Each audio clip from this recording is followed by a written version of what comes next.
I never thought I'd prove anyone wrong at 68 years old. Not about survival, not about independence, and certainly not about what an old woman could accomplish in the Alaskan wilderness. But when my son-in-law Craig looked me dead in the eye during Christmas dinner and declared that I was too frail and dependent to live without constant supervision, something fierce awakened inside me. He thought he was being practical, maybe even caring.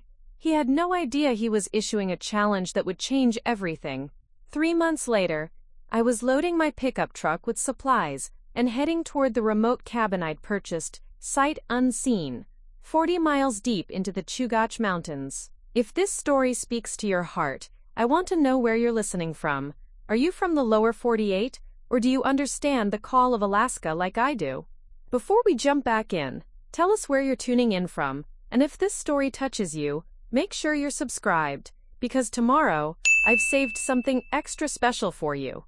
My name is Margaret Maggie Thompson, and until that Christmas dinner, I thought I knew exactly who I was and what my life would look like in my golden years.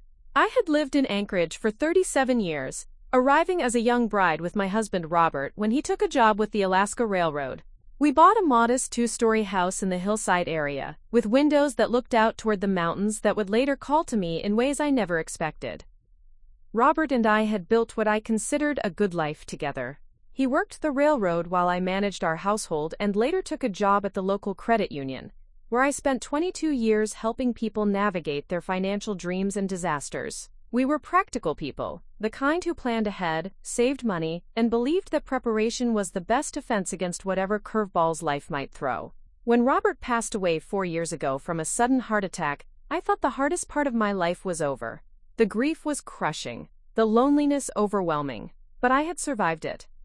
I had learned to live alone, to manage the house repairs, to make decisions without consulting anyone. I thought I had proven to myself that I was capable, resilient, independent.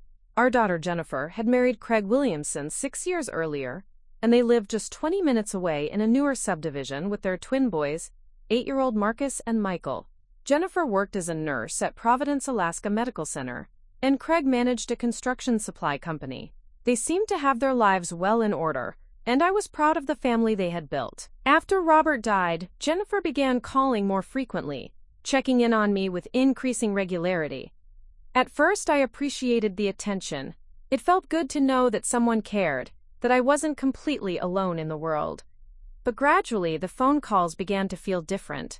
Less like conversations between equals, and more like wellness checks, as if I were a patient who needed monitoring. "Mom, are you eating properly?" she would ask. "Mom, did you remember to lock the doors?" "Mom, maybe you should consider having groceries delivered instead of driving to the store." Each question felt reasonable on its own, but together they began to paint a picture of me as someone who couldn't be trusted to take care of herself. Craig's involvement started subtly too. He would show up unannounced to check on things, walking through my house with the kind of assessing gaze he probably used at construction sites.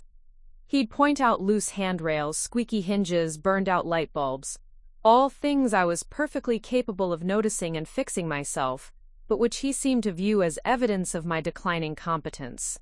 "Maggie, this step is getting pretty wobbly," he'd say, bouncing slightly on the wooden porch step I'd walked on thousands of times. "You could take a real tumble here. Maybe we should talk about some modifications to make the house safer for you." I began to dread these visits, not because I didn't love seeing Jennifer and the boys, but because every interaction felt like an evaluation I was somehow failing. Craig would make suggestions about handrails in the bathroom, better lighting in the hallways, maybe a medical alert system, just in case. Each recommendation came wrapped in concern, but underneath I heard something else. The assumption that I was becoming fragile, vulnerable, incapable. The boys, Marcus and Michael, were bright and energetic, full of stories about school and friends, and the video games they were obsessed with. When they visited, the house came alive with their laughter and chatter. But even with them, I began to notice a subtle shift. Jennifer would hover when I was preparing snacks, as if I might somehow harm them through my cooking. Craig would watch me going up and down the stairs, ready to spring into action if I so much as hesitated on a step. I started to see myself through their eyes, and what I saw wasn't flattering. A woman moving more slowly than she used to.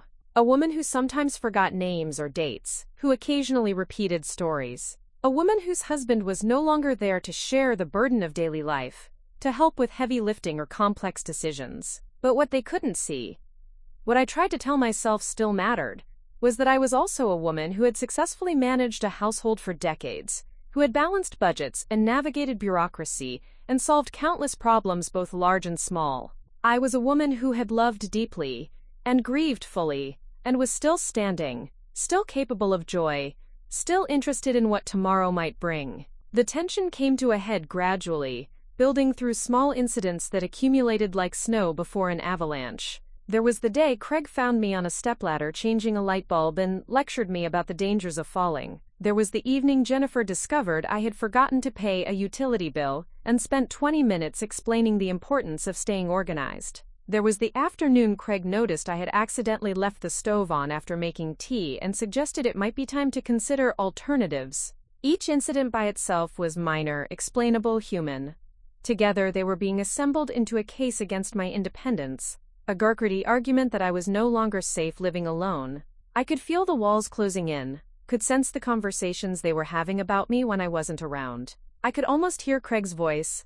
She's not managing as well as she thinks she is. Something needs to be done. The mountains had always been a source of comfort for me, visible from my kitchen window, changing color and mood with the seasons and weather. Robert and I used to drive up into the foothills on weekends, exploring logging roads and hiking trails, finding quiet spots where we could sit and listen to the wind in the trees. After he died, I continued those drives alone, finding peace in the vastness and silence that only Alaska can provide. During those solitary trips, I felt most like myself.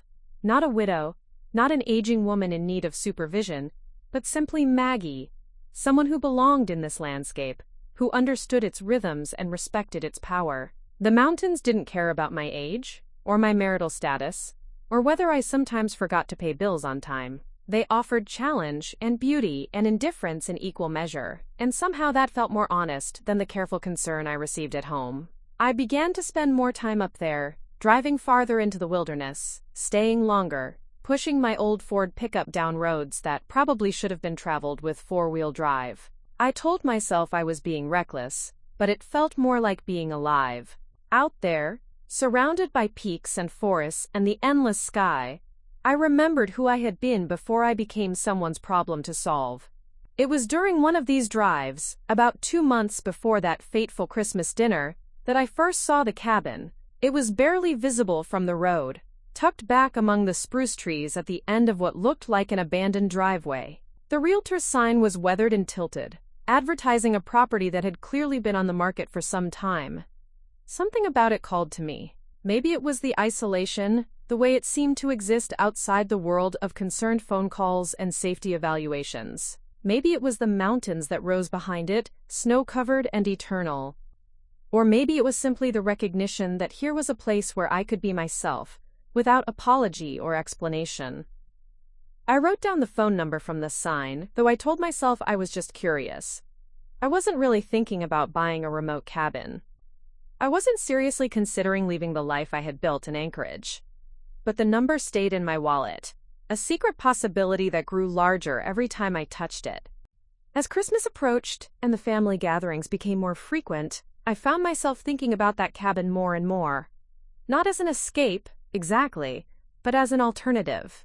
A place where my independence wouldn't be viewed as a problem to be solved, where my solitude wouldn't be seen as something dangerous and sad. I didn't know it yet, but Craig was about to give me the push I needed to stop dreaming and start planning. One careless comment, delivered with absolute certainty, would transform that phone number in my wallet from a curious possibility into the first step toward a completely different life. The mountains were waiting, patient and eternal, for someone brave enough to accept their challenge. Preparing and narrating this story took us a lot of time, so if you are enjoying it, subscribe to our channel, it means a lot to us. Now back to the story. Christmas Eve arrived with the kind of biting cold that makes your breath freeze before it leaves your lungs. The temperature had dropped to -23 degrees, and the snow crunched underfoot with that distinctive sound that only comes with true Alaskan winter.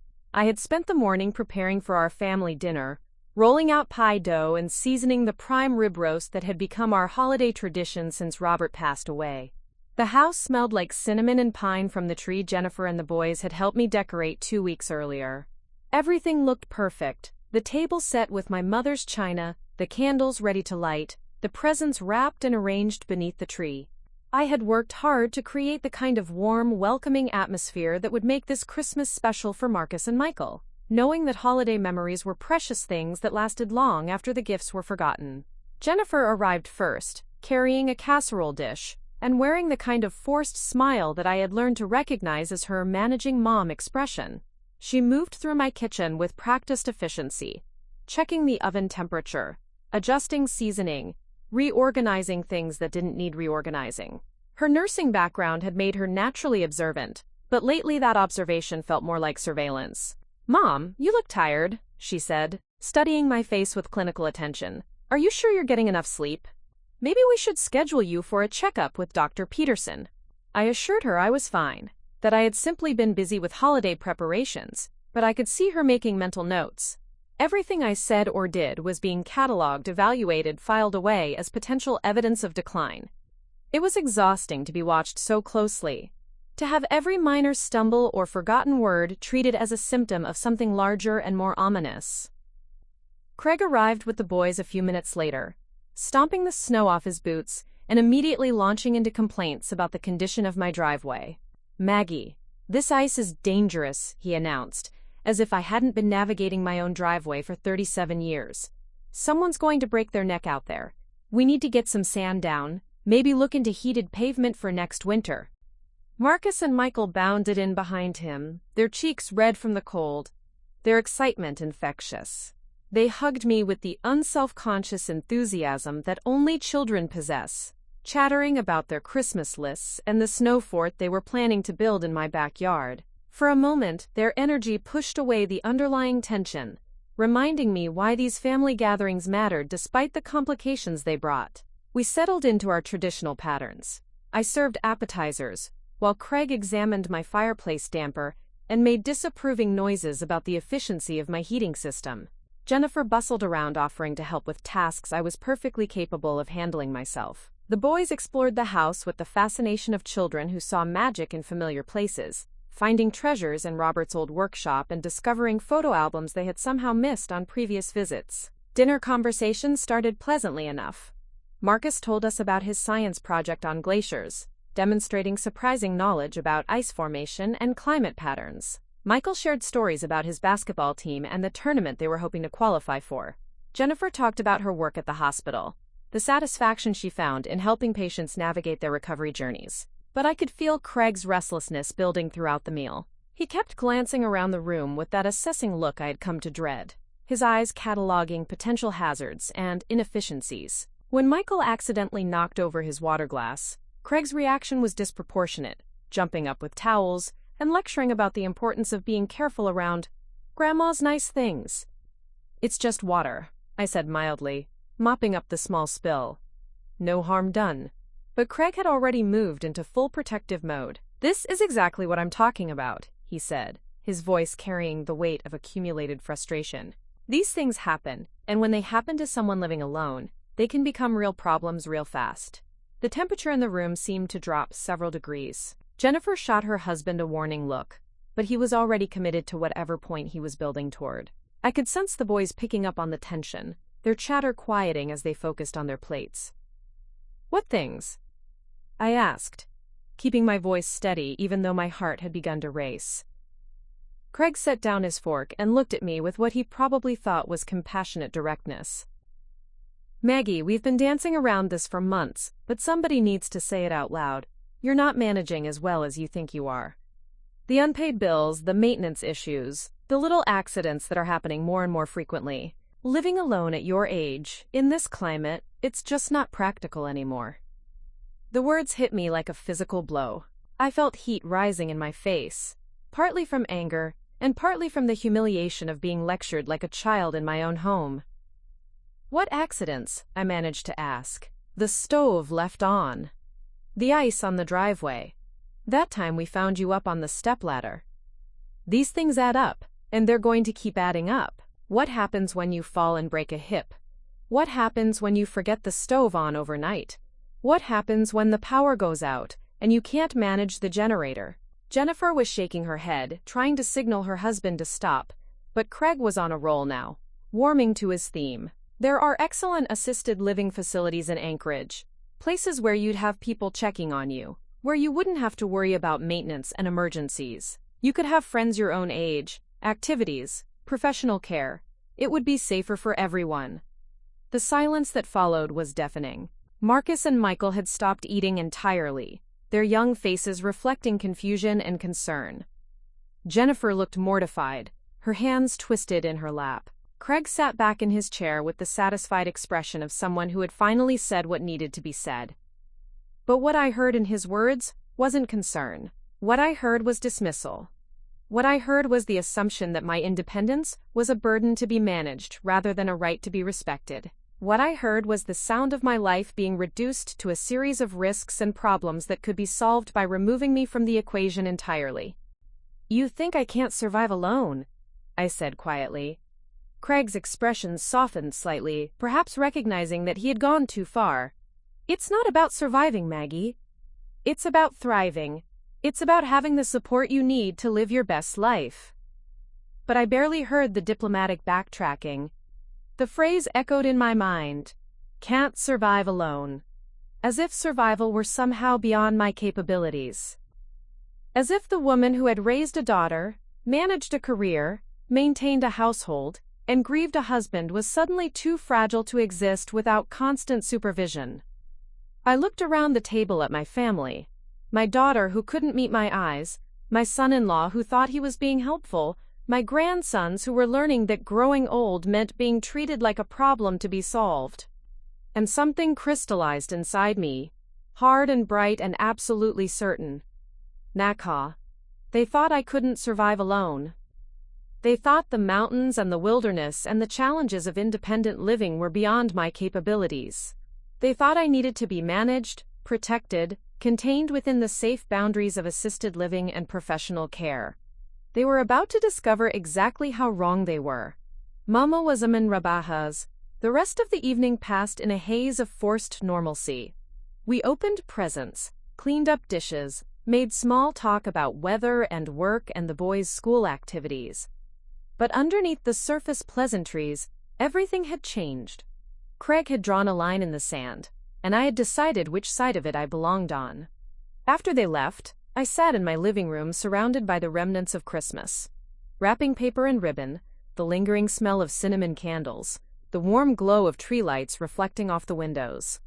But instead of feeling the peace that usually came after a successful holiday gathering, I felt energized, purposeful, alive in a way I hadn't experienced in months.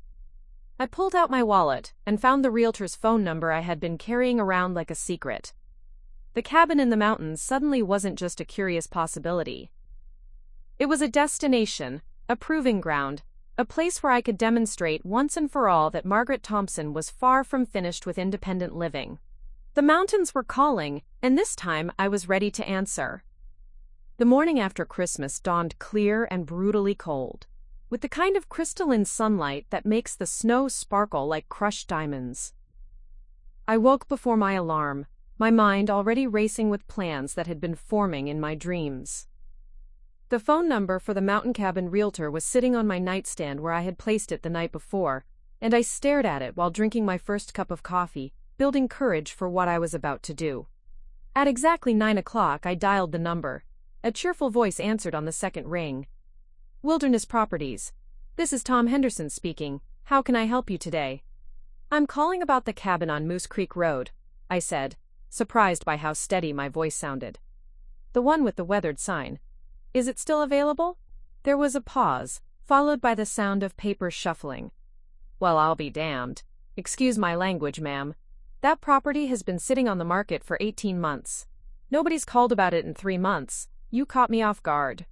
Tom Henderson turned out to be a transplant from Montana who had been selling remote Alaskan properties for 15 years. His voice carried the easy confidence of someone who understood both the appeal and the challenges of wilderness living. When I explained that I was interested in seeing the cabin as soon as possible, he didn't ask the questions I had been expecting about my age or my experience with remote living. He simply asked when I could meet him there. "How about this afternoon?" I suggested, feeling a rush of excitement that reminded me of being young and impulsive. "Weather's supposed to hold steady, and the road should be passable with a good truck. You sure you want to head up there in winter? Most folks prefer to look at these places when they're not buried under 3 feet of snow." "I want to see it exactly as it is," I told him. "No promises it can't keep." 2 hours later, I was loading my pickup with emergency supplies. Extra blankets, a thermos of hot coffee, emergency flares, and the kind of winter survival kit that every sensible Alaskan keeps in their vehicle. As I checked the tire chains and tested the 4-wheel drive, I caught my reflection in the truck's side mirror and barely recognized the woman looking back at me. She had bright eyes and a determined set to her jaw that I hadn't seen in months.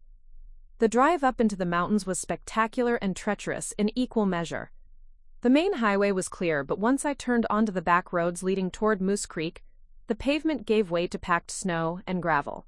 My truck handled the conditions with the steady reliability that had made me trust it for so many wilderness adventures with Robert. Each mile took me further from Anchorage, further from the suffocating concern of my family, further into a landscape that demanded competence rather than offering comfort. Tom Henderson was waiting at the turnoff to the cabin, leaning against a massive diesel truck that looked like it could drive through a mountain if necessary.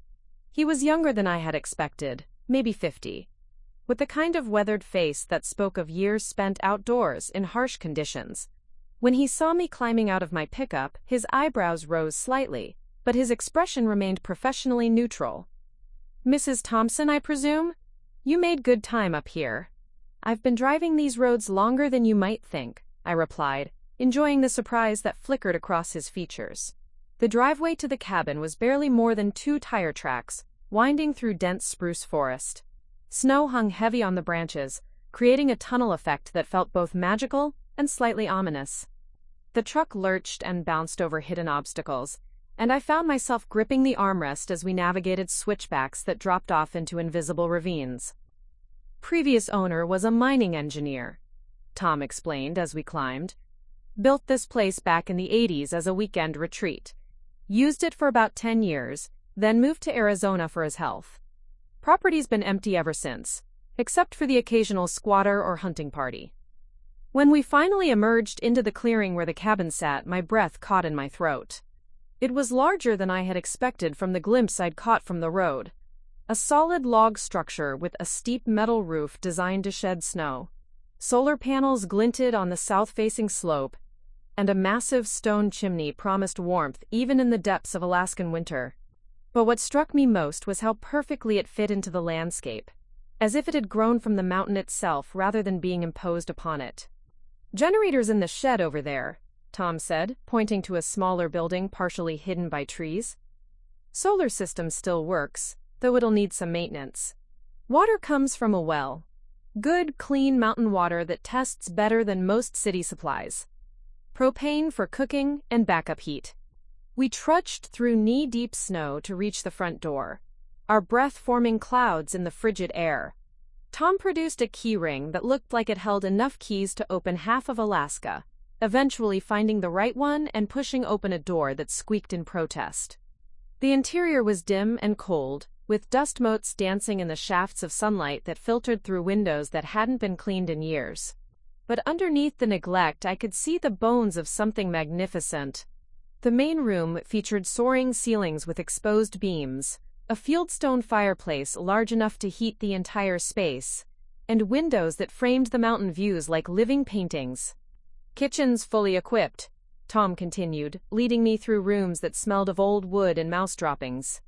Previous owner spared no expense. Generator runs the well pump and basic electrical. Septic systems designed for year-round use. This place was built to be lived in, not just visited. I walked through the cabin slowly, running my hands along log walls that felt solid as bedrock, testing floorboards that barely creaked under my weight. The kitchen was compact but functional, with a propane range and enough cabinet space for a lifetime of supplies. The bedroom was small and simple, with a window that looked out toward peaks that scraped the sky. But it was the view from the main room that sealed my decision. Through the large front windows, I could see across the entire valley to the glacier-carved peaks beyond.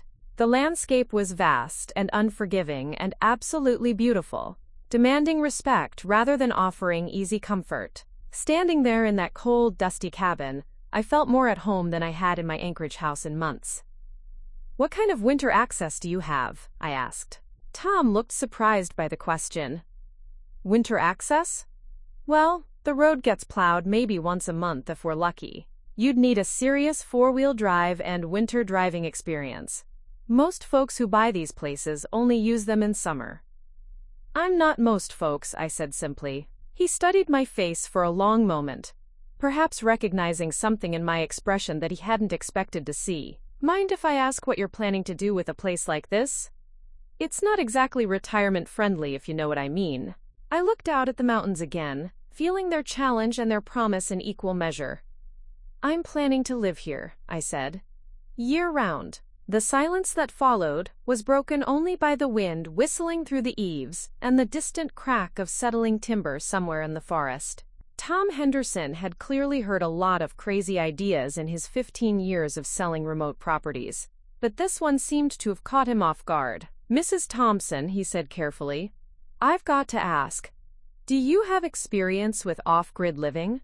With generators and solar systems and well pumps? With being 40 miles from the nearest neighbor when the temperature hits 40 below?" Instead of answering directly, I asked him about the price. When he told me, I nodded once and said I would take it. "Cash offer, no contingencies, closing as soon as possible." Tom stared at me for a long moment, then slowly began to smile. "You know what? I've been selling properties to city folks who want to play mountain man for weekend adventures. It might be nice to sell one to someone who actually means business." We spent another hour going through the technical details, the condition of the solar system, the maintenance schedule for the generator, the quirks of the well pump that would need attention come spring. Tom gave me the names of local contractors who specialized in off-grid systems, suppliers who could deliver propane and other necessities, and the contact information for the nearest neighbors, a family called the Kowalskis, who lived about 8 miles down the mountain. As we prepared to leave, I took one last look around the cabin that would soon be my home. It needed work. Cleaning, repairs, updates, and countless hours of preparation before it would be truly livable. But standing there in the gathering dusk, with the temperature dropping and the stars beginning to appear in the darkening sky, I felt something I hadn't experienced in years.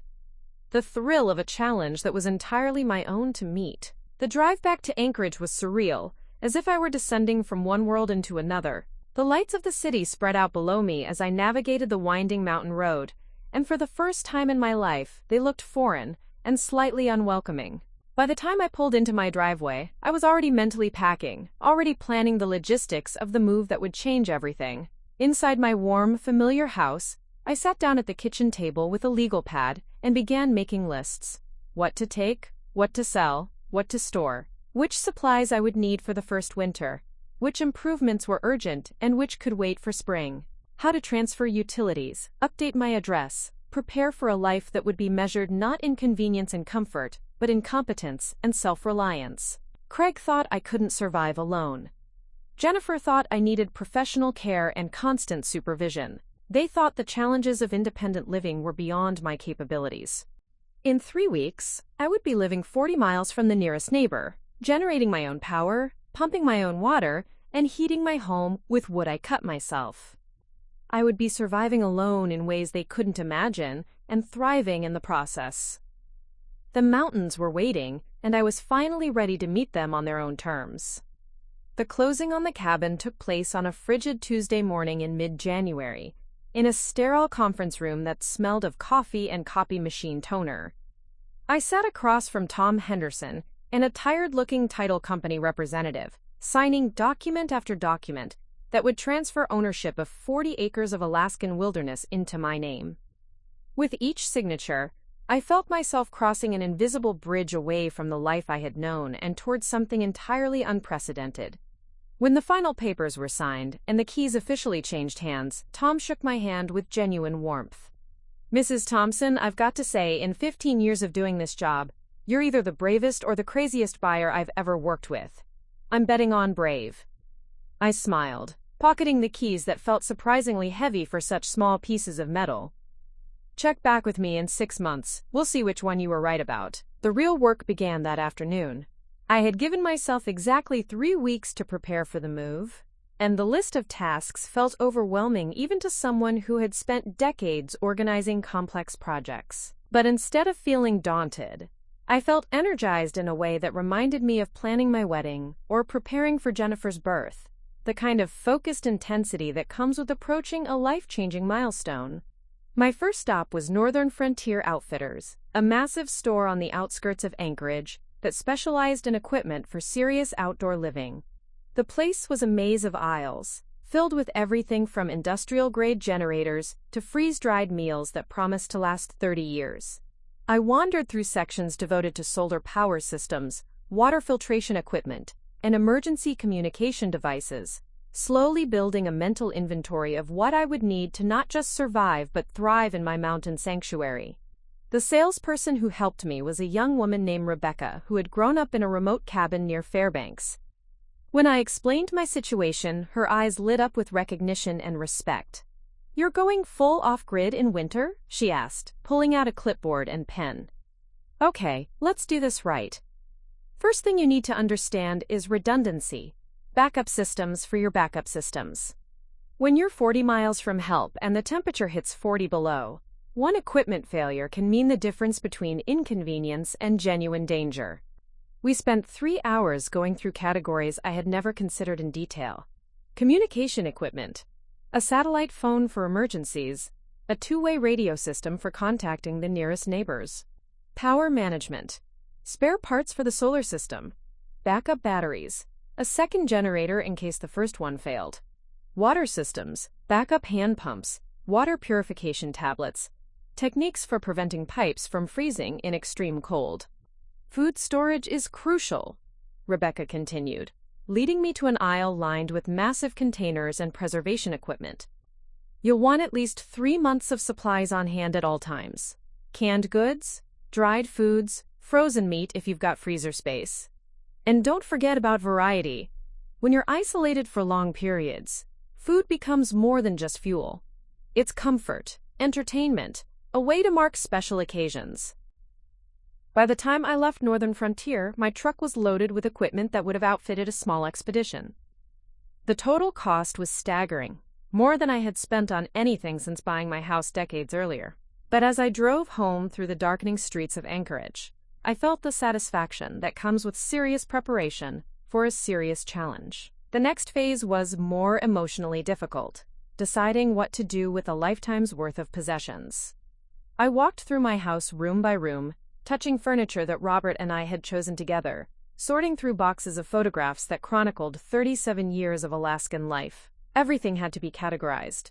Essential items that would come with me to the cabin, valuable pieces that would go into storage, and countless objects that would need to be sold or donated. The hardest decisions involved Robert's belongings. His tools, which I would actually need in my new life, were easy to pack. His clothes, which I had been unable to part with for 4 years, were finally ready to be donated. But his books, his record collection, the chess set we had played with every Sunday evening, these required more careful consideration. What belonged in my past and what deserved a place in my future? I hired an estate sale company to handle the furniture and household items I couldn't take. The consultant, a brisk woman named Patricia, who had clearly seen every variation of life transition, walked through my house making notes with professional detachment. "Moving to assisted living?" she asked, assuming the most common reason for clients my age to liquidate their possessions. "Moving to the mountains," I replied, enjoying the way her eyebrows shot up in surprise. The sale was scheduled for the 3rd weekend in January. I spent the intervening days boxing up the items I wanted to keep, labeling everything with the obsessive care that had served me well in my bookkeeping career. Kitchen equipment that would work with propane appliances.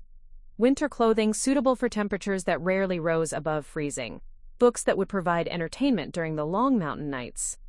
Tools and hardware for the endless maintenance that off-grid living would require. Jennifer called several times during this period, her voice carrying increasing notes of concern and confusion. She had noticed that I was rarely home when she called, and when I was, I sounded distracted and busy in ways she couldn't quite understand.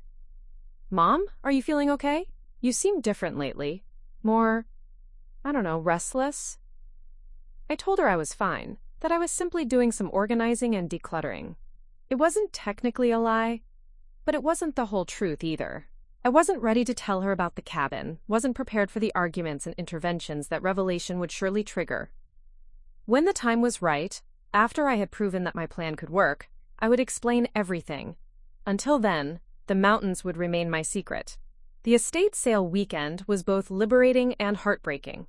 Strangers wandered through my house, handling possessions that had once been precious, negotiating prices for items that held memories I couldn't explain to them. I watched a young couple examine the dining room table where Jennifer had done her homework every night for 6 years, where Robert and I had shared thousands of meals, where Craig had delivered his devastating assessment of my capabilities just 3 weeks earlier.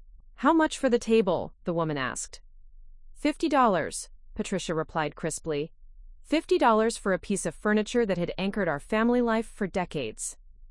I wanted to intervene, to explain that this wasn't just a table but a gathering place where important conversations had happened and traditions had been born. But I also understood that my attachment to these objects was exactly what I needed to let go of. The memories would come with me to the mountains. The furniture could begin new stories with new families. By Sunday evening, my house was nearly empty. Walking through rooms that echoed with my footsteps, I felt a strange mix of sadness and excitement. This place had been my sanctuary for 37 years, but it had also become a stage where I performed the role of aging widow in need of supervision. The mountain cabin would demand a different kind of performance entirely, one where competence and self-reliance took center stage. The final week of preparation was devoted to logistics that required careful coordination. I arranged for propane delivery to the cabin, scheduled maintenance on my truck, and purchased tire chains that could handle the mountain roads in any weather. I studied topographical maps of the area, memorizing routes to the nearest town and identifying alternative roads in case the main access became impassable. Most importantly, I began the physical and mental conditioning that mountain living would require. I spent hours each day splitting firewood in my backyard, rebuilding calluses on my hands and strengthening muscles that had grown soft during months of indoor living. I practiced starting the portable generator I had purchased, learning its quirks and requirements until I could coax it to life even in sub-zero temperatures. The Kowalski family, my nearest neighbors-to-be, turned out to be a godsend during this preparation phase. When I called the number Tom Henderson had given me, I reached Sarah Kowalski, a woman about Jennifer's age who had been living off-grid for 12 years with her husband Michael and their 3 children. "You're the lady who bought the old mining cabin," she said when I introduced myself. "Tom mentioned you were planning to live there year-round. That's ambitious for someone who—" She paused, clearly unsure how to diplomatically reference my age. "For someone my age?" I finished for her, smiling at her obvious discomfort.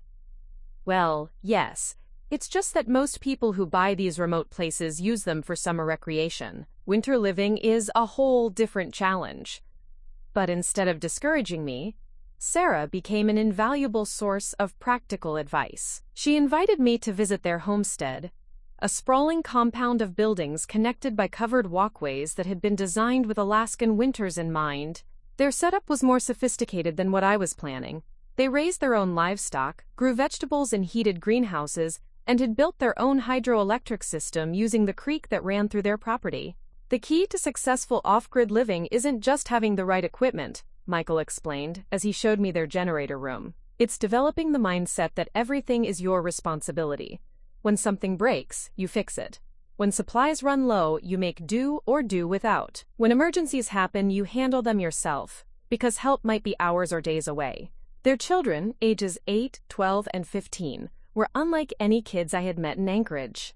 They moved through their environment with confidence and competence, casually performing tasks that would challenge most adults.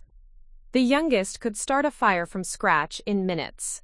The middle child maintained the family's radio equipment and weather monitoring station. The teenager operated heavy machinery and served as backup for most of the homestead's technical systems. "Independence isn't just about being alone," Sarah told me as we sat in their kitchen drinking coffee that had been roasted in their own wood-fired roaster. "It's about being capable. It's about knowing that you can handle whatever comes up, that you don't need to depend on systems and services that might not be there when you need them." As my moving day approached, I felt a growing sense of anticipation, mixed with the kind of nervousness that comes before any major life change. I had prepared as thoroughly as possible, but I knew that no amount of planning could fully prepare me for the reality of mountain living.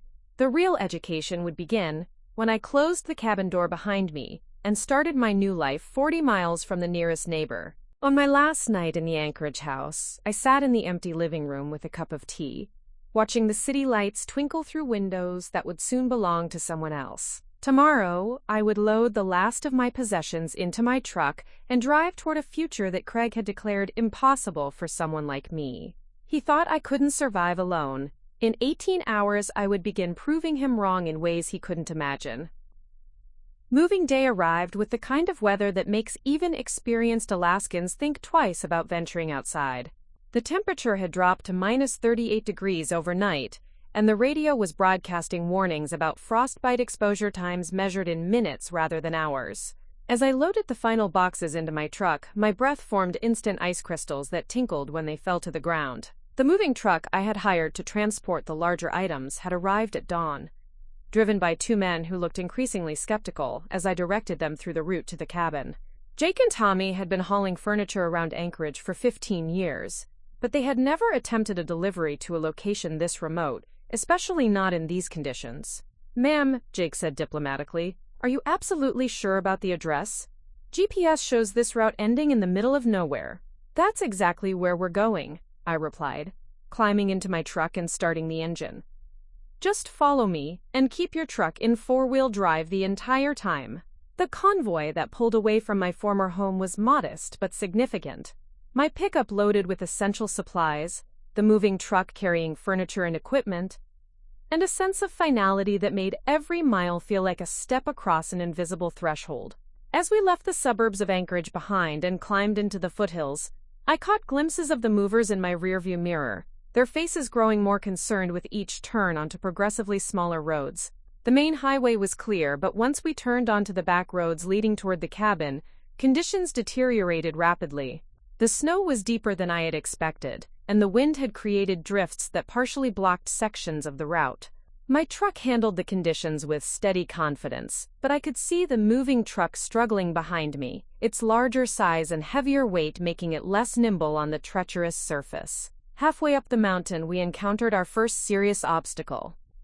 A section of road had been partially washed out by recent snowmelt and refreezing, creating a narrow passage with a steep drop-off on one side and a rock wall on the other.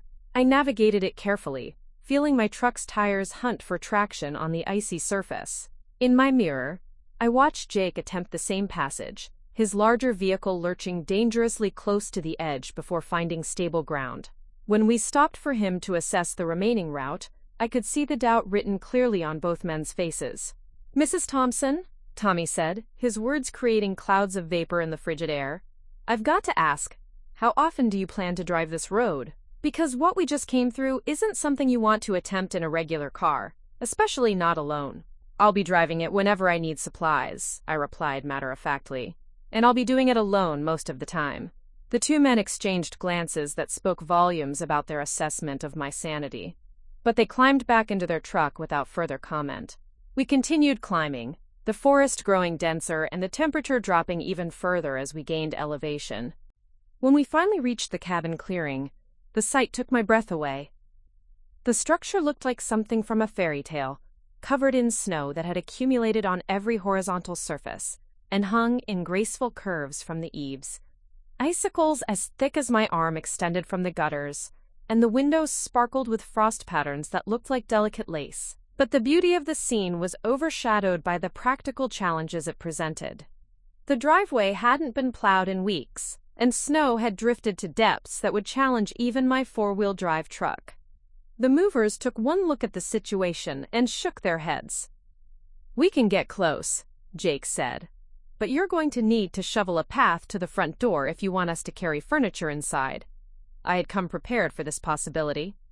While the movers unloaded their equipment, I began the back-breaking work of clearing a path through snow that reached nearly to my thighs in some places. The cold was so intense that my shovel handle seemed to conduct the freezing temperature directly into my hands, even through heavy gloves.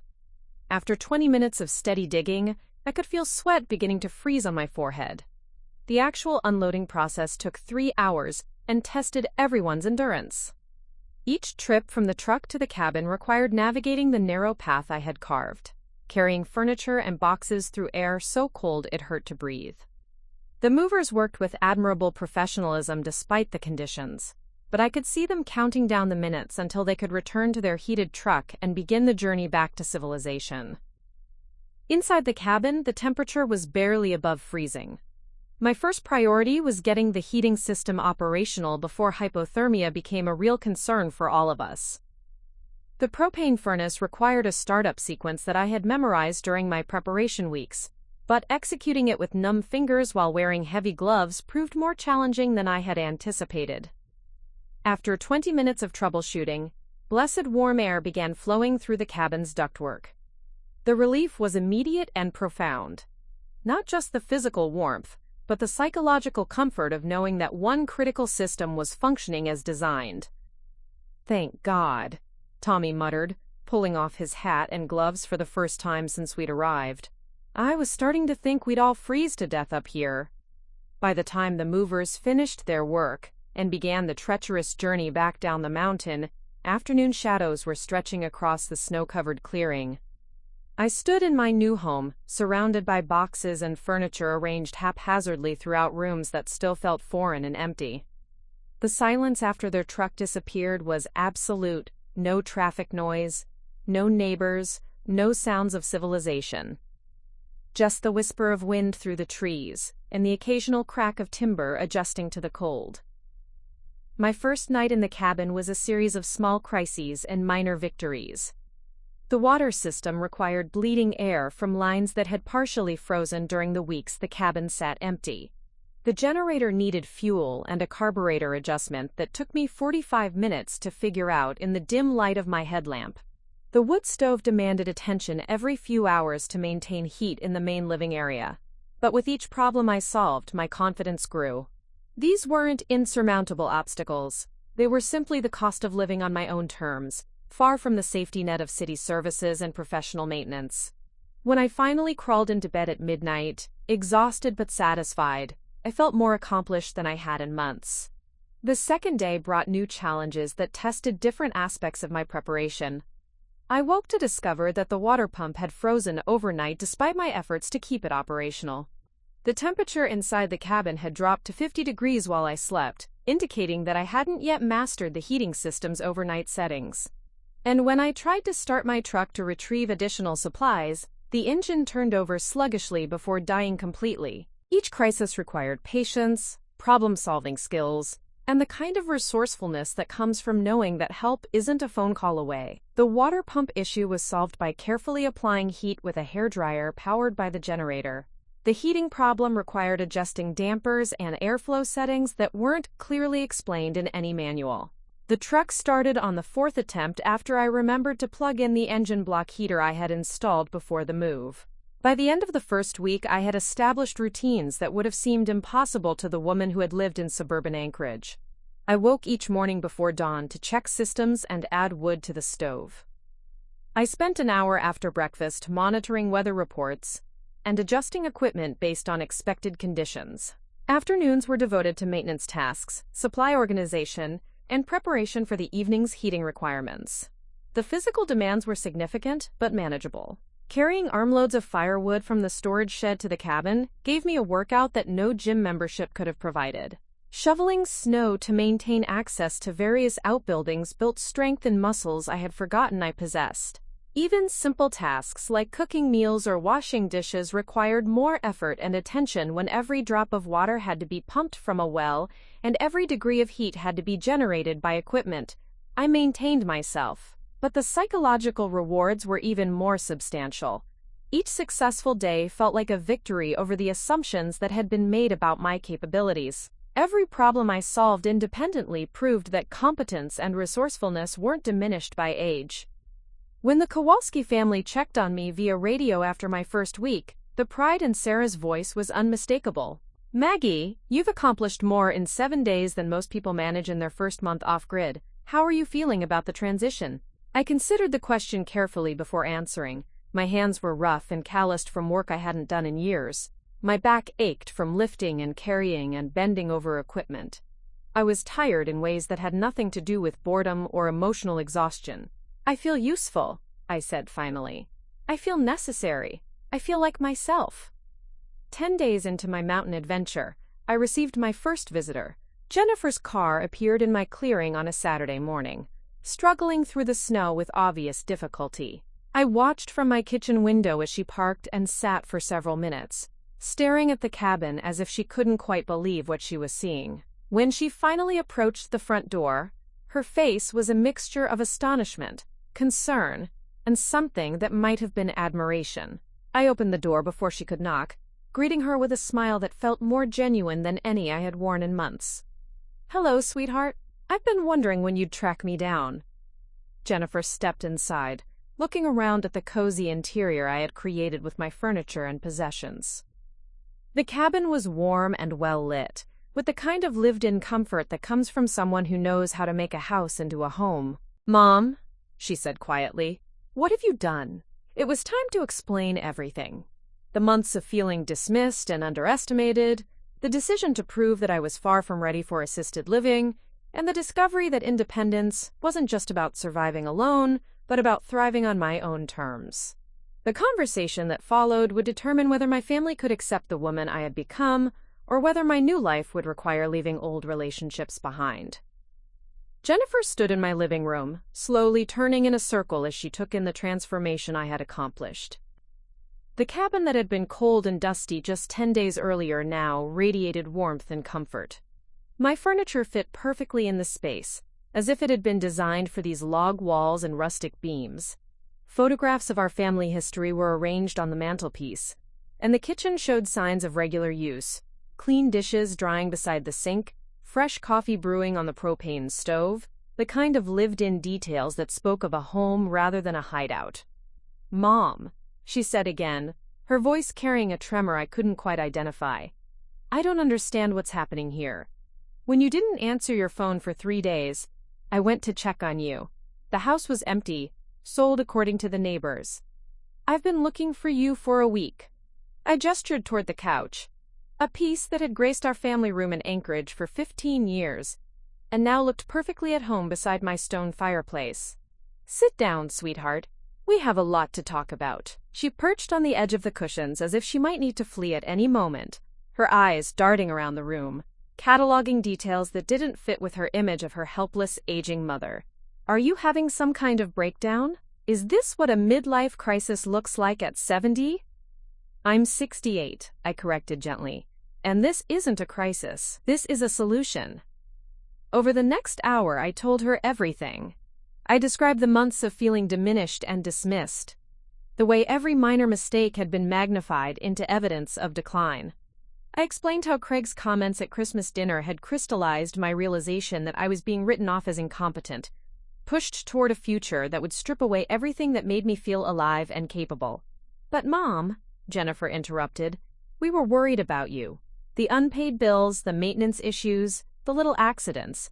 Those things were real." "They were human," I replied. "They were the kinds of mistakes that everyone makes, but when a 68-year-old woman makes them, they become symptoms of something sinister. Tell me honestly, when was the last time you forgot to pay a bill? When was the last time Craig left the stove on, or made any of the minor errors that get treated as normal when younger people do them?" She was quiet for a long moment, clearly thinking back through recent examples of her own absent-mindedness. "But this," she said, gesturing around the cabin, "this seems like such an extreme response. You could have talked to us, explained how you were feeling." I walked to the kitchen and returned with 2 mugs of coffee. Noting how automatically I moved through the space, how comfortable I had become with the cabin's rhythms and requirements. "What would you have said if I had told you I was planning to move to a remote mountain cabin? Would you have supported that decision, or would you have tried to talk me out of it?" The expression on her face gave me my answer before she spoke. "Mom, this is dangerous. You're 40 miles from help. What happens if you get hurt? What happens if the power goes out? What happens if you can't get down the mountain for supplies? What happens is that I handle it," I said simply, "the same way I've handled every challenge for the past 10 days. The same way people have been handling these situations for generations before we had cell phones and emergency services, and the assumption that someone else would always be available to solve our problems. As if summoned by our conversation, the sound of another vehicle struggling up the driveway interrupted our discussion. Through the window, I could see Craig's large SUV making its way through the snow, its progress even more labored than Jennifer's smaller car had been. I wasn't surprised that he had followed her. Jennifer rarely made major decisions without consulting her husband, and discovering her mother's disappearance would certainly qualify as a crisis requiring his input. Craig's entrance was less diplomatic than his wife's had been. He burst through the front door without knocking, his face red from cold and exertion, his expression radiating the kind of frustrated anger that comes from having one's worldview challenged in fundamental ways. "What the hell is this, Maggie?" he demanded, not bothering with greetings or pleasantries. "Jennifer's been worried sick, driving around looking for you like you're some kind of missing person. And meanwhile, you're up here playing pioneer woman in the middle of nowhere?" I remained seated, keeping my voice level and calm. "Hello, Craig. Would you like some coffee?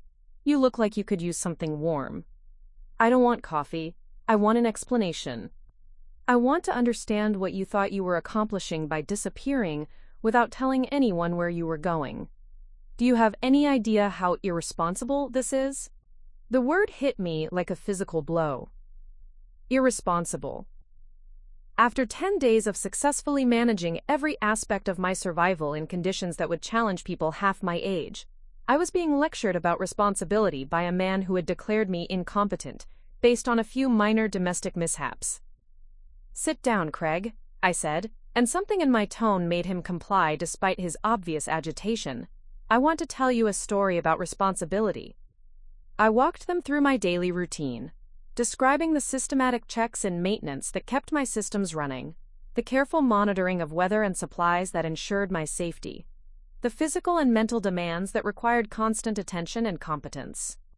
I explained the backup systems I had installed, the emergency protocols I had established, the network of neighbors and suppliers who formed my safety net. "Every morning, I wake up knowing that my survival depends entirely on my own knowledge and preparation," I said. "Every decision I make has immediate, tangible consequences. When I check the generator, it's because my heat depends on it. When I monitor the weather, it's because my safety depends on it. When I maintain my equipment, it's because my independence depends on it." Craig listened with growing incredulity, shaking his head as if he couldn't process what he was hearing. "But why?" he finally asked. "Why put yourself through all this hardship when you could be comfortable and safe in a nice assisted living facility?" The question revealed so much about how he perceived my life, my choices, my fundamental worth as a person. To him, comfort and safety were the highest values, worth trading for autonomy and purpose. To him, the challenges I was embracing were hardships to be avoided rather than accomplishments to be celebrated. "Because comfort without purpose is just a slow death," I replied. "Because safety without independence is just a prettier prison. Because I would rather spend my remaining years proving what I'm capable of than demonstrating what I supposedly can't do anymore." Jennifer had been quiet during this exchange, but I could see her processing what she was witnessing. Her mother, who had seemed increasingly fragile and dependent, was clearly thriving in an environment that demanded constant competence and self-reliance. The woman Craig had declared too frail to live alone was successfully managing challenges that would intimidate people decades younger. "Mom," she said slowly, "I'm trying to understand this. You're really planning to live here permanently? Through the whole winter?" "I'm not planning it," I corrected. "I'm doing it. And not just surviving it, I'm loving it." Craig's phone rang, interrupting the conversation. He answered with obvious relief, probably grateful for any distraction from a situation that was rapidly undermining his assumptions about aging and capability. But as he listened to whoever was calling, his expression shifted from relief to confusion to something approaching panic. "What do you mean the pipes burst?" he said into the phone. "How much water damage? How much is this going to cost?" He spent the next 10 minutes dealing with what was apparently a crisis at his own home, a heating system failure that had led to frozen pipes and significant flooding in his basement. When he finally hung up, he looked defeated and overwhelmed. "I have to go," he said to Jennifer. "The insurance adjuster is meeting me at the house in an hour. This is going to be a nightmare to deal with." I looked at him with something approaching sympathy. "That's the thing about depending on complex systems," I said gently. "When they fail, they tend to fail catastrophically. Up here, when my heat stops working, I add wood to the fire. When my pipes freeze, I heat them with a hairdryer. Simple problems, simple solutions." After he left, muttering about contractors and insurance claims, Jennifer and I sat in the gathering dusk of late afternoon. The cabin was warm and peaceful, the only sounds the occasional whisper of wind through the trees and the comfortable crackling of logs in the fireplace. "I keep waiting to feel worried about you," she said finally, "but everything I see tells me you're doing fine. Better than fine, actually. You look—" She paused, searching for the right words. "You look like yourself again. Like the mom I remember from when I was little, when you seemed like you could handle anything." "I can handle anything," I said. "That's what I've been trying to show you." "But what about emergencies? What about medical issues? What about the isolation?" I pointed to the satellite phone mounted on the kitchen wall, the two-way radio that connected me to the Kowalski family. The medical supplies I had organized in clearly labeled containers. "I'm not reckless, Jennifer, I'm prepared. There's a difference." She spent the night sleeping in the small guest room that I had furnished with simple efficiency. In the morning, I showed her more of my daily routines. Checking the solar system, monitoring the generator, maintaining the heating systems. I let her help with firewood, teaching her the techniques that ensured efficient burning and maximum heat output. By the time she prepared to leave, something fundamental had shifted in our relationship. She was no longer looking at me as a problem to be managed, but as a person to be respected. The transformation wasn't complete. I could see that she still had concerns and reservations about my choices, but she was beginning to understand that those choices were mine to make, and that I was making them from a position of strength rather than weakness. "Will you call me every few days?" she asked as she prepared to navigate the treacherous drive back to civilization. "Not because I don't trust you, but because I love you and I want to know how you're doing." "Of course," I agreed. "And you're welcome to visit anytime you're brave enough to make the drive." She hugged me with a warmth that reminded me of when she was young and still believed her mother could do anything. Standing in my doorway, watching her car disappear into the forest, I felt the satisfaction that comes from proving a point that needed proving. Craig thought I couldn't survive alone. He thought the challenges of independent living were beyond my capabilities. He thought age had made me fragile and dependent, and in need of professional supervision. He was about to learn that he had been wrong about everything. February in the Chugach Mountains arrived with a vengeance that tested every system I had put in place and every skill I had developed. The temperature plummeted to -47 degrees, a cold so intense that exposed skin would freeze in less than 2 minutes. The wind howled through the peaks with a ferocity that made the cabin shudder on its foundation, and snow fell in quantities that challenged even my well-prepared equipment. But instead of feeling intimidated by these extreme conditions, I felt energized by them. Each challenge was an opportunity to prove that my preparation had been thorough, that my decision to embrace this life had been sound. When lesser tests would have sent me scurrying back to the safety of civilization, I found myself rising to meet them with a confidence that surprised even me. The first major crisis came on a Tuesday morning when I woke to discover that my primary generator had failed during the night. The temperature inside the cabin had dropped to 38 degrees, and ice was beginning to form on the windows. Without generator power, I had no water pump, no auxiliary heat, and no way to charge the batteries that ran my communication equipment. A year ago, this situation would have sent me into a panic, reaching for the phone to call someone else to solve the problem. But the woman I had become in the mountains approached it methodically, drawing on knowledge I had accumulated through weeks of hands-on experience. First, I fired up the backup generator I had installed specifically for situations like this. While it couldn't handle the full electrical load of the cabin, it provided enough power to run essential systems and keep the water flowing. Then I bundled up in my heaviest winter gear and ventured out into the brutal cold to diagnose the problem with the main unit. The generator shed was like a freezer, and my breath formed instant clouds that obscured my vision as I worked. But I had learned the machine's quirks and tendencies, and within 20 minutes I had identified the issue. A fuel line that had frozen despite the antifreeze additive. I thought I had mixed properly. Using a small propane torch, I carefully thawed the blockage, adjusted the fuel mixture, and coaxed the generator back to life. By noon, all systems were running normally, and the cabin was returning to its comfortable temperature. But more important than the technical success was the psychological victory. I had faced a potentially serious emergency and resolved it entirely on my own, using skills I had developed and equipment I had installed. The sense of competence and self-reliance that flowed from this accomplishment was more warming than any heating system could provide. That evening, I called the Kowalski family on the radio to report the incident.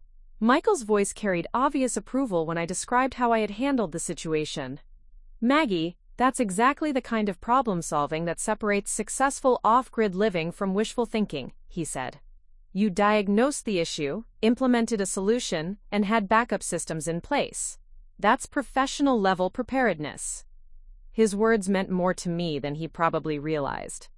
Here was a man who had been living this lifestyle for over a decade, praising the competence of a woman my family had declared too frail to manage basic household tasks. The next test came 3 days later, when a massive storm system moved through the area, bringing winds that exceeded 70 miles per hour. I watched from my kitchen window as mature spruce trees bent nearly horizontal under the assault, their tops whipping back and forth in arcs that seemed impossible for living wood to survive. The power of the storm was both terrifying and magnificent. Snow didn't fall so much as fly horizontally, creating whiteout conditions that made it impossible to see beyond the edge of my clearing. The wind found every gap in the cabin's construction, creating a symphony of whistles and moans that rose and fell with each gust. But the real challenge came when a massive tree, probably 100 years old, finally surrendered to the wind and crashed down across my driveway. From my window, I could see that it had fallen in the worst possible location, blocking not just vehicular access, but also the path to my generator shed and firewood storage. In my former life, this would have been someone else's problem to solve.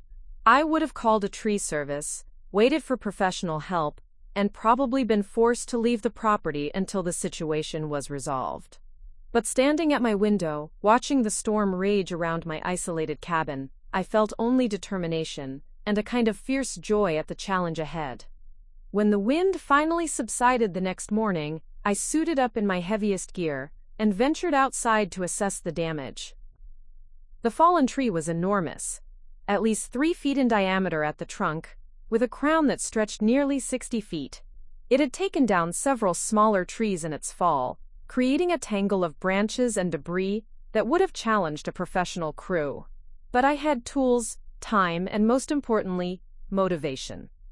Over the next 4 days, I systematically dismantled that tree using a chainsaw, a come-along winch, and techniques I had learned from YouTube videos and conversations with my mountain neighbors. I cut it into manageable sections, split the trunk into firewood, and cleared the debris that had accumulated around it. The work was exhausting and occasionally dangerous. Cutting through tension-loaded branches required careful planning to avoid kickback or unexpected movement.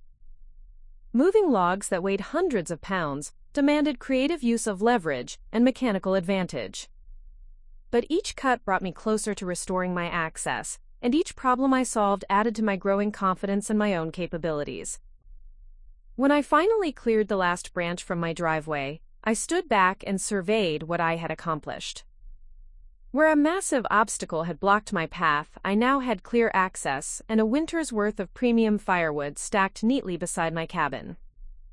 More importantly, I had faced a challenge that would have seemed impossible just months earlier, and conquered it through nothing more than persistence and applied intelligence. That evening, Jennifer called during our regular check-in conversation. When I described the tree incident and my response to it, her reaction was telling. "Mom, you cut down an entire tree by yourself? Wasn't that dangerous? Shouldn't you have called someone for help?" "Who exactly would I call?" I asked. "The nearest tree service is 40 miles away, and probably wouldn't attempt the access road in winter conditions." "And dangerous compared to what? Staying trapped in my cabin without access to supplies or emergency evacuation routes?" There was a long pause before she responded. I guess I never thought about it that way. It's just hard for me to picture you operating a chainsaw and moving logs around. A year ago, I couldn't picture it either, I admitted. But necessity has a way of expanding your sense of what's possible. The conversation that followed was different from our earlier discussions. Instead of expressing concern about my safety or questioning my decision-making, Jennifer began asking practical questions about the techniques I had used, the tools that had proved most useful, the planning process that had made the work manageable. She was beginning to see me not as a reckless risk-taker, but as a competent problem-solver dealing with the natural challenges of my chosen environment. Word of my tree-clearing project somehow reached Craig, probably through Jennifer's description of our conversation. When he called a few days later, his tone was more subdued than during his angry visit to the cabin. Maggie, I heard about the storm damage you dealt with. That must have been pretty overwhelming. It was challenging, I agreed. But not overwhelming. Just another problem that needed solving. Jennifer said you handled it all yourself. Cut up the whole tree, cleared the driveway, everything. That's right. Another pause. That's actually pretty impressive. I wouldn't want to tackle a job like that, even with help. It was the first time Craig had expressed anything approaching admiration for my mountain lifestyle, and while it wasn't exactly an apology for his Christmas dinner assessment, it represented a significant shift in his perception of my capabilities. But the real validation came from an unexpected source. Michael Kowalski stopped by the following weekend to check on how I had weathered the storm. When he saw the evidence of my tree-clearing project, the neatly stacked firewood, the cleared access routes, the efficient disposal of brush and debris, his reaction was immediate and unequivocal. Maggie, this is professional quality work. You've got a better firewood supply than most people who've been doing this for years, and you cleared this access route more efficiently than some commercial crews I've seen. He walked around the area, examining my cuts and my stacking technique with the eye of someone who understood both the challenges and the craftsmanship involved. More importantly, you approached this systematically. You prioritized access and safety, you maximized the useful wood, and you disposed of waste materials properly. This isn't amateur hour. This is someone who understands what they're doing. His praise meant more to me than he could have known. Here was a man who had chosen this lifestyle deliberately, who had raised children in this environment, who had faced every challenge I was encountering, and many others besides. When he looked at my work and saw competence rather than desperation, when he evaluated my results and found them professional rather than lucky, I felt a deep satisfaction that had nothing to do with external validation and everything to do with earned respect. That night, as I sat by my fireplace burning wood I had cut from my own land, cleared from my own driveway, processed with my own tools, I reflected on how far I had traveled from the woman Craig had declared incapable of independent living. The journey hadn't been measured in miles but in confidence, not in distance, but in capability. The mountains had tested me with cold that could kill, winds that could destroy, and obstacles that seemed insurmountable. But instead of breaking me, each challenge had revealed strengths I hadn't known I possessed, skills I hadn't realized I could develop, resilience I hadn't understood was mine to claim. Craig thought I couldn't survive alone. The Alaska wilderness was proving him wrong every single day, one conquered challenge at a time. And the woman who was emerging from these tests was stronger, more capable, and more genuinely alive than I had been in years. Winter wasn't over yet, and I knew more challenges lay ahead. But I was no longer approaching them with anxiety or doubt. I was approaching them with anticipation, eager to discover what else I was capable of accomplishing when necessity demanded and preparation met opportunity. The mountains had become my teacher, my testing ground, and my proof that independence wasn't just about surviving alone. It was about thriving in conditions that demanded the very best of everything you had to offer. Spring arrived in the Chugach Mountains, with the kind of dramatic transformation that makes Alaska's seasonal changes feel like witnessing the earth being reborn. The brutal cold that had defined my first winter began to retreat, replaced by days when the temperature climbed above freezing and the snow started its long musical journey back to the sea. But more than the weather was changing, I was witnessing the emergence of a version of myself that I had never known existed. By late March, I had survived 4 months of conditions that would have challenged experienced outdoorsmen. I had maintained complex systems, solved countless problems, and overcome obstacles that had initially seemed insurmountable. But the real measure of my success wasn't just survival. It was the quality of life I had built in this remote sanctuary. My daily routines had evolved into a symphony of efficiency and purpose. I woke each morning not to alarm clocks but to the natural rhythms of light and weather, my body attuned to cycles that city living had taught me to ignore. The first hour of each day was devoted to system checks that had become as automatic as breathing, monitoring the solar array output, checking generator fuel levels, assessing weather conditions that would determine the day's priorities. But these weren't the mechanical tasks of mere survival. They were the confident actions of someone who had mastered her environment rather than being mastered by it.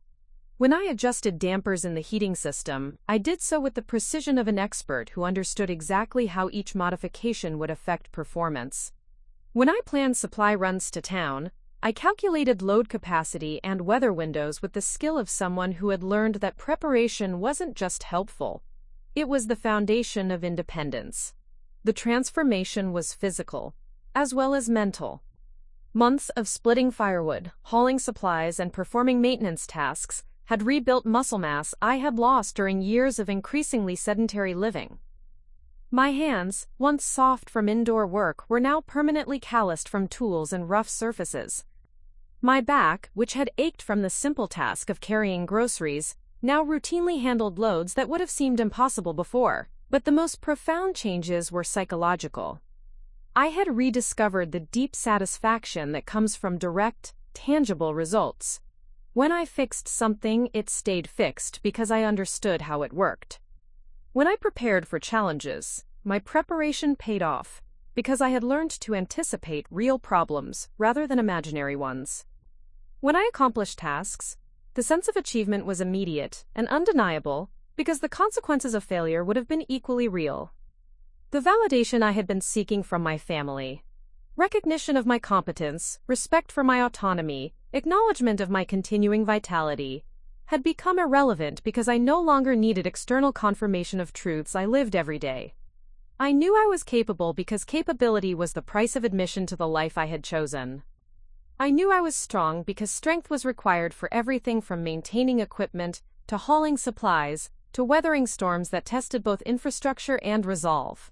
In early April, an incident occurred that would serve as the final proof of how completely I had adapted to my mountain existence.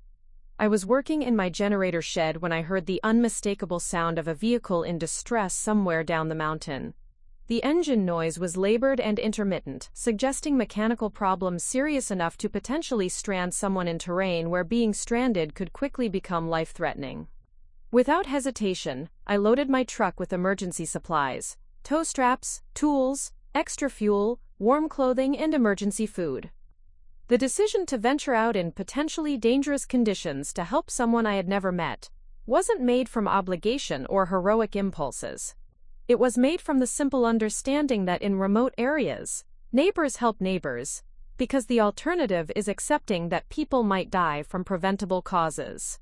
I found them about 3 miles down the mountain, a young couple from Anchorage, whose SUV had suffered a catastrophic cooling system failure. They were stranded in rapidly dropping temperatures with minimal emergency supplies and no realistic plan for getting back to safety. The woman was already showing early signs of hypothermia, and the man was making the kind of poor decisions that come from panic and inexperience. "Thank God someone found us," the man said as I pulled up beside their disabled vehicle. "We've been stuck here for 2 hours. My phone doesn't have any signal, and we don't know how to get help." I assessed their situation with the kind of systematic approach that had become second nature. Their cooling system couldn't be repaired on site, but their vehicle would start and run for short periods before overheating. The temperature was dropping rapidly, and darkness would bring conditions that could turn inconvenience into genuine emergency. "Here's what we're going to do," I told them, already organizing the rescue operation in my mind. "I'm going to tow you to a safe turnaround point, where you can descend under your own power. But first, we need to get you warmed up and properly equipped for the trip. Over the next hour, I managed their rescue with efficiency that surprised even me. I provided warm clothing from my emergency supplies, shared hot coffee from the thermos I routinely carried, and executed a complex towing operation that required precise coordination on treacherous mountain roads. More importantly, I remained calm and confident throughout the process, making decisions based on experience and knowledge rather than fear and guesswork. When we finally reached the point where they could safely descend on their own, the couple's gratitude was overwhelming, but their comments revealed something more significant than appreciation.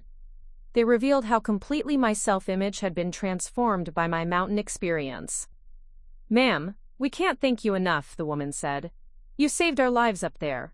Are you some kind of professional rescue worker or something?" The question made me smile. 6 months earlier, I had been a woman whose family considered her too frail to live independently. Now I was being mistaken for a professional rescuer by people who had witnessed my competence under pressure. "No," I replied. "I'm just someone who lives up here and knows how to handle mountain conditions." The transformation in my family's perception took longer but was ultimately more complete than I had dared to hope. Jennifer's visits became more frequent as spring progressed, and her attitude shifted from concerned monitoring to genuine curiosity about the lifestyle I had created. She began asking detailed questions about my systems and routines, not from worry about my safety, but from interest in understanding how I had accomplished something that increasingly impressed her. The breakthrough moment came in late April when she arrived for a visit and found me replacing solar panels that had been damaged by falling ice. Instead of expressing concern about me working on the roof, she climbed up to help, following my instructions with the kind of attention that showed real respect for my expertise. "Mom," she said as we worked together in the warm spring sunshine, "I owe you an apology, not just for how we treated you last Christmas, but for how we've been treating you for years. We convinced ourselves we were protecting you, but we were really diminishing you." The admission meant more to me than she could have known, not because I needed her approval, but because it represented her recognition of truths that had taken me months to fully understand myself. "We were all doing the best we could with what we understood," I replied. "But people change, and sometimes the changes aren't in the directions we expect." Craig's transformation was more gradual but equally significant. His visits to the cabin became occasions for genuine learning rather than attempts at intervention. He began asking technical questions about my systems, seeking advice for improvements to his own home's energy efficiency, and gradually acknowledging that my mountain lifestyle had taught me skills he respected and envied. The final validation came in early June when Craig brought Marcus and Michael for their first visit to my mountain home. I watched him guide his sons through the cabin and outbuildings, explaining the systems I had installed and the skills I had developed with obvious pride in his mother-in-law's accomplishments. "Grandma built all this herself," he told the boys as we toured the solar array and backup power systems. "She's become quite the engineer and survival expert." The words would have seemed impossible 6 months earlier, coming from a man who had declared me too frail for independent living, but they reflected the reality of what I had accomplished through determination, preparation, and the willingness to embrace challenges that had initially seemed beyond my capabilities. As summer settled over the mountains, I reflected on the journey that had brought me to this place. The woman who had been dismissed as declining and dependent had evolved into someone who was sought out for advice, respected for competence, and genuinely thriving in conditions that demanded the best of everything she had to offer. The cabin that had initially been a refuge from other people's limitations had become a laboratory for discovering my own potential. The mountains that had seemed like obstacles to overcome had revealed themselves as teachers, offering lessons in resilience, self-reliance, and the deep satisfaction that comes from living authentically. But perhaps most importantly, I had proven that age doesn't have to mean decline. That independence isn't just about surviving alone, but about thriving on your own terms. And that the most profound transformations often come not from changing circumstances, but from changing the way we respond to them. Craig had said I couldn't survive alone. He had been wrong in ways that went far beyond simple survival. I hadn't just survived. I had discovered capabilities I never knew I possessed, built a life that exceeded anything I had imagined possible, and became a version of myself that was stronger, more confident, and more genuinely alive than I had been in decades. Standing on my porch as another spectacular Alaskan sunset painted the peaks in shades of gold and crimson, I felt deep gratitude, not just for the beauty surrounding me, but for the challenges that had revealed the woman I was truly capable of becoming. The mountains had called, and in answering that call I had found not just a new home but a new self, one that would never again accept other people's limitations as my own. The greatest victory wasn't proving Craig wrong about my capabilities. It was discovering that his opinion, and anyone else's assessment of what I could or couldn't accomplish, was irrelevant compared to the truth. I lived every day in this remote sanctuary I had claimed as my own. At 68 years old, I had finally learned to stop asking permission to be extraordinary. Up next, you've got 2 more standout stories right on your screen. If this one hits the mark, you won't want to pass these up. Just click and check them out. And don't forget to like, subscribe, and turn on the notification bell so you don't miss any upload from us.